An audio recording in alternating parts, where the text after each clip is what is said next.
इस वक्त की सबसे बड़ी खबर का हम रुख कर रहे हैं। सऊदी दौरे से वापस लौट आए हैं प्रधानमंत्री नरेंद्र मोदी।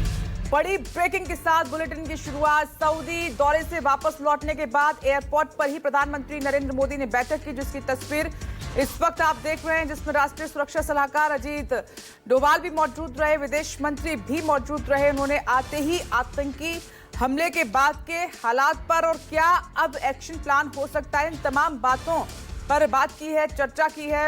विदेश मंत्री एस जयशंकर ने हमले की पूरी जानकारी प्रधानमंत्री नरेंद्र मोदी को दी है और सुबह 11 बजे पीएम आवास में सीसीएस की बैठक भी होने जा रही है। लेकिन देखिए, जैसे ही उनका विमान लैंड हुआ पालम एयरपोर्ट पर, उसके बाद सीधे उन्होंने बैठक ली है, जिसमें राष्ट्रीय सुरक्षा सलाहकार, विदेश मंत्री दोनों मौजूद रहे। विदेश मंत्री से हमले की पूरी जानकारी ली है, क्योंकि अब जो है भारत सरकार एक्शन प्लान बना रही है कि कैसे इन आतंकियों को, जिन्होंने कायराना हरकत की है और निहत्थे जो पर्यटक वहां पर पहुंचे थे पहलगाम पर, उन पहलगाम में जो एंजॉय कर रहे थे, क्योंकि उसको मिनी स्विट्जरलैंड भी कहा जाता है, सबसे बड़ा पर्यटक स्थल है, बड़ी संख्या में सैलानी वहां पर पहुंचते हैं, उन लोगों को निशाना बनाया है, बकायदा नाम पूछ कर गोलियां मारी हैं। जो खबर हमारे पास है कि 20 से ज्यादा लोगों की इस टेरर अटैक में मौत हो गई है। अब इसका बदला कैसे लिया जाए, एक बार फिर से कैसे इन आतंकियों को, पाकिस्तान को सबक सिखाया जाए, इस पर अब एक्शन प्लान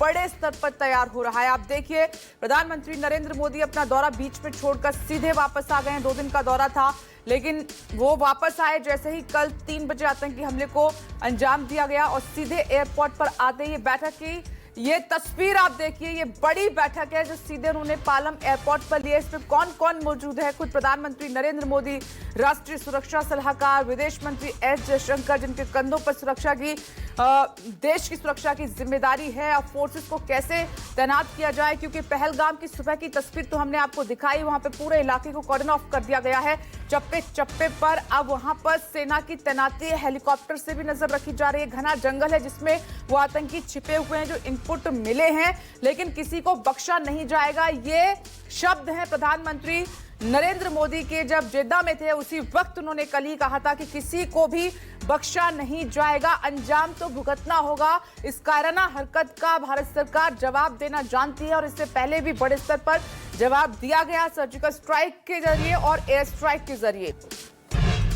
बड़ी खबर का रुख कर लेते हैं। आज सुबह पहलगाम जाएंगे गृह मंत्री अमित शाह। आज जम्मू कश्मीर में बंद का आह्वान भी किया गया है। जम्मू कश्मीर में स्कूल कॉलेज सब बंद हैं। दिल्ली मुंबई में भी हाई अलर्ट पर है एजेंसियां। ये इस वक्त की बड़ी खबर आपको बता रहे हैं कि कल हमले के बाद गृह मंत्री अमित शाह सीधे श्रीनगर रवाना हुए, वहां पर हाई लेवल मीटिंग की और आज पहलगाम जाएंगे।